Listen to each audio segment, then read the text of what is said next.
สวัสดีค่ะ Welcome to Hot Thai Kitchen. In the previous episode, I showed you how to make the most beautiful roast beef, and it's pretty much a given that you're gonna have leftovers. And if you didn't make enough. So today I'm going to show you how you can use that leftover in a Thai beef noodle soup recipe, or what we call ก๋วยเตี๋ยวเนื้อน้ำใส ก๋วยเตี๋ยว means noodle, เนื้อ means beef, and น้ำใส means clear broth, which is how we distinguish it from a different kind of noodle soup that's got a darker broth with more spices in it. So this is a really simple recipe, and in Thailand we typically just use any old beef for this. But now that we've got this beautiful roast beef, it's the perfect place for it, but you can just use any beef for this as well. So let's get started. So we're gonna start with the beef broth, which may sound like a lot of work, but seriously, it's just dumping things into a pot and letting it go. That's really all it is. I've got some beef bones right here. If you can get veal bones, that's even better because veal bones are higher in collagen, gives a fuller bodied broth. Okay, and all I'm gonna do is add some water to this and bring it to a boil. And once it comes to a boil, reduce the heat and let it simmer for about an hour and a half. That's it. For this part, that's all you need to do.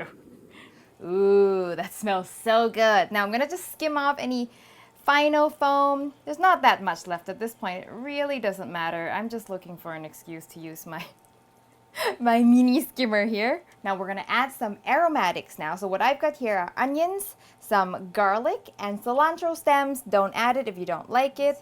I've got a couple of spices here. Some black pepper, which I've cracked. Beef and black pepper always go well together. And some white cardamom. This is optional. If you don't have it, you don't have to add it. Some bay leaves would work, or galangal would work. Sort of anything that you want. It's gonna go for another hour to an hour and a half, and that's it. That's the broth. As I said, you just dump things in a pot and let it go. Super easy.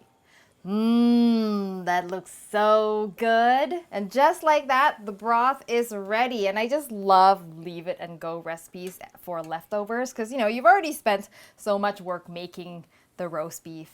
You don't want to spend a lot of work making the leftover recipe too, right? And since it's winter time, having a pot of something steaming in the kitchen just helps warm up the house. So now I'm just going to get rid of all of my bits here. Now, if you need more liquid volume at this point, you can just add a little bit of water to get to the volume that you want. I'm happy with that though. The stronger the broth, the better for me. I'm gonna season this simply with some soy sauce. And of course, this is me, we're talking about fish sauce. Now, to balance all of that saltiness, just a touch of sugar. Now, traditionally, they like to put rock sugar. So if you got that, you can throw it in. I don't really think it makes much of a difference, to be honest. There we go. You don't want this broth to taste sweet. It's just there to round out all of the flavors. Give it a stir and a taste.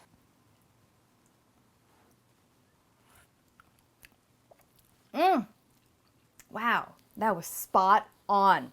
Time to assemble. I got a pot of blanching water going here, but let's take a look at our beef first. This is the leftover roast beef from my previous episode. If you missed that, I'll make sure I'll put the link right up here. And if you're not starting with roast beef, you want to just start from scratch, super simple. I'm going to include all of that instructions in the written recipe, all right? So now, if this has been in the fridge, which it probably has, do not reheat it. Do not put this in the microwave or you will overcook it. We're going to slice it thin, put it in hot soup. It will heat up with the broth, okay? Do not worry about that. So I'm gonna slice it, and because this is such a wide piece, I'm gonna just cut that down into smaller pieces so it's more of a manageable piece. All right, any noodles you like for soup is fine. What I have here is thin rice noodles, like the pho noodles that I've soaked in water until it's completely pliable.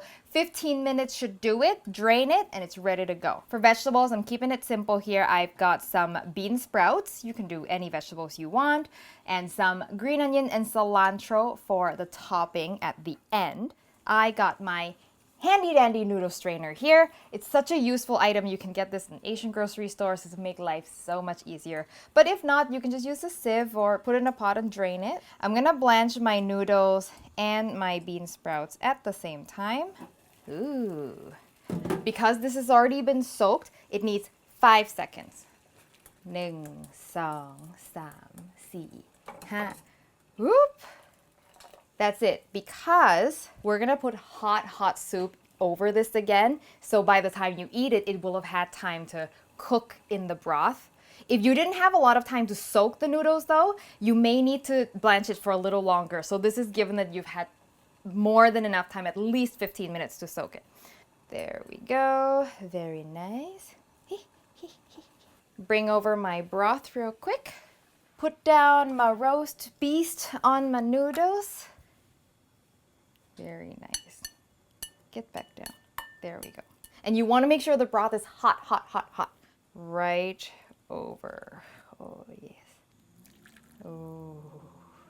And as you can see, the meat is sort of very gently cooking a little bit more in that hot broth, but it's not going to overcook it. Some green onions and cilantro. Ooh.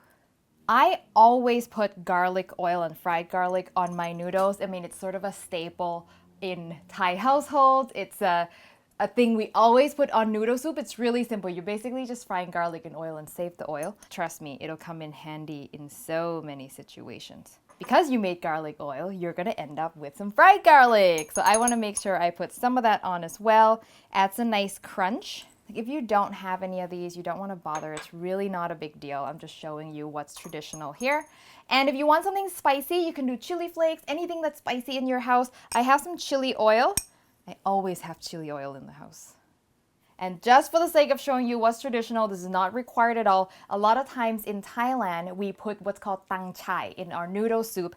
And tang chai is salted, preserved cabbage. So these are tiny little pieces of cabbage. Think of it like, little salty bacon bits on top. And that's it. How easy was that? Now you're gonna wanna mix everything together.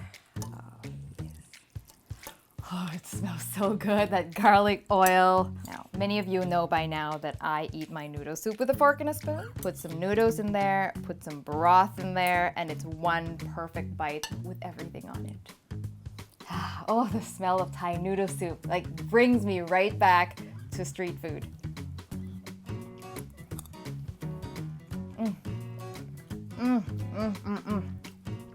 Oh, so comforting. That beef is still so tender and flavorful.